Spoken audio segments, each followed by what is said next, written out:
J'ai trouvé un préservatif dans le portefeuille de mon mari quand il m'a dit de payer la pizza. J'étais furieuse. Comment ose-t-il?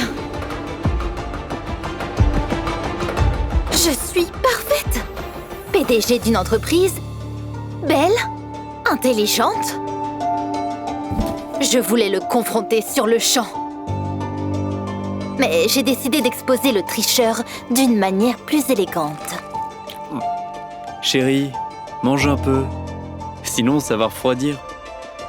T'inquiète pas, ça ne risque pas.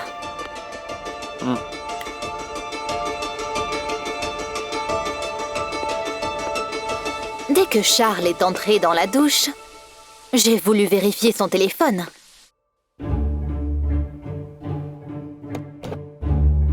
Mais il y avait un red flag qui m'attendait. Un mot de passe. Quoi? Il n'était pas là la semaine dernière.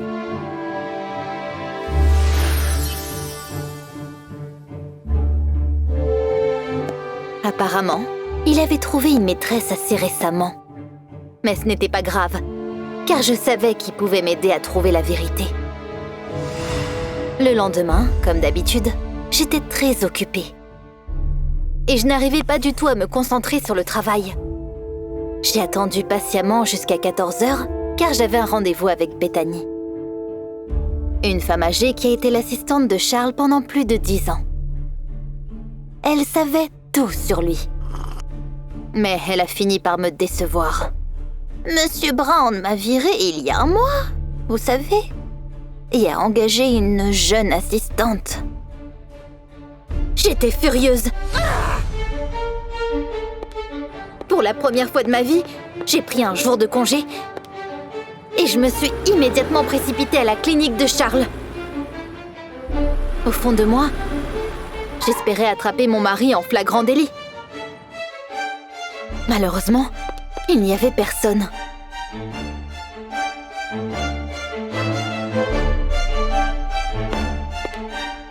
Une fois de plus, une surprise m'attendait. Mon mari a pris la photo de notre mariage sur son bureau et l'a cachée dans un casier sous une pile de documents.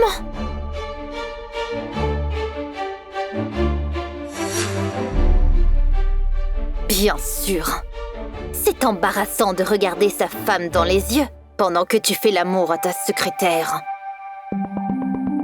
Soudain, j'ai entendu un chuchotement venant du couloir.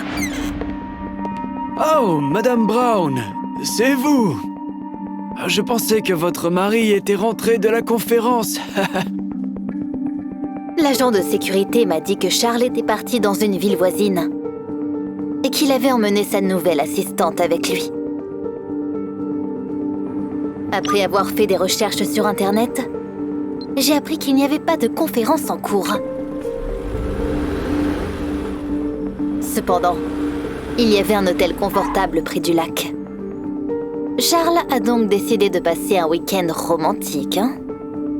Je devais y mettre un terme.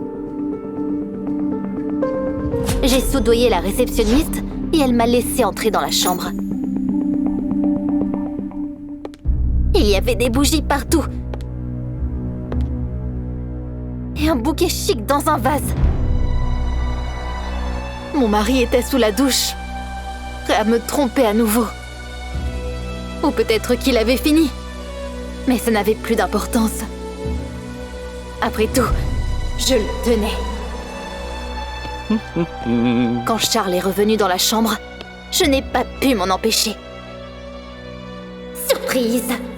Tu attendais quelqu'un d'autre, c'est ça? Est-ce que tu sais quel jour on est?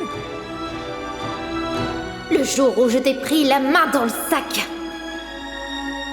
Charles n'avait pas l'air inquiet. En fait, il souriait. Et me tendait les fleurs avec une note. La note disait « Joyeux anniversaire de mariage ». Je l'avais oublié. Comme d'habitude. Nous avons passé les 3 derniers anniversaires séparés. Parce que tu es aussi mariée à ton travail. il s'est avéré que Charles en avait assez que je sois un bourreau de travail. Alors, il a inventé cette fausse histoire de tromperie. Bethany m'a gentiment aidé à tout mettre en place.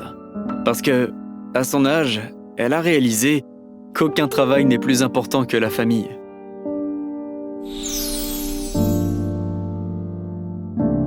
J'allais lui dire le contraire, parce que j'avais pris l'habitude d'être aux commandes. Mais j'ai décidé de me taire et de rester mariée à mon mari plutôt qu'à mon travail. Après tout, ces câlins sont tellement plus chaleureux. Rappelez-vous, ne soyez jamais trop occupé à gagner votre vie au point d'oublier de vivre.